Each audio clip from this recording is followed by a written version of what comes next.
தோஷங்கள் வந்து பல வகையா இருக்கு. ஒரு தோஷம் ரெண்டு தோஷம் இல்ல, பல வகையான தோஷங்கள் இருக்கு. அதுல வந்து கொடிய தோஷம் எதுன்னா ரெண்டு தோஷம் தான் மெயின்.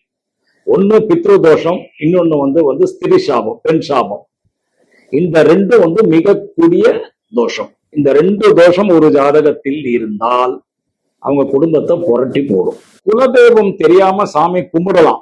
இப்ப குலதெய்வம் தெரியாதவங்க என்ன பண்ணா, குலதெய்வத்தை கண்டுபிடிக்கிறதுக்கு பிரசன்னம் போட்டு பார்த்து கண்டுபிடிக்கலாம்.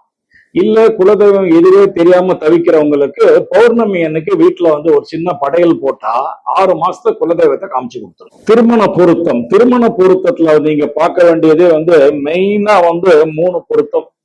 அதாவது எதுன்னு கேட்டா கணப்பொருத்தம், யோனி பொருத்தம், ரஜ்ஜு பொருத்தம். அதுல கணப்பொருத்தம் கண்டிப்பாக இருக்க வேண்டும். பாம்பு பஞ்சாங்கம் வந்து பழைய பஞ்சாங்கம், அது வந்து வாக்கியம். திருக்கணிதம்ங்கிறது வந்து மடத்து பஞ்சாங்கம் சொல்லுவாங்க. அப்ப பஞ்சாங்கம் நம்ம எதுக்கு பாக்குறோம்னா அதுல வந்து உங்களுக்கு உன்னிப்பா நம்ம கரெக்டா இருக்கும் எல்லாமே.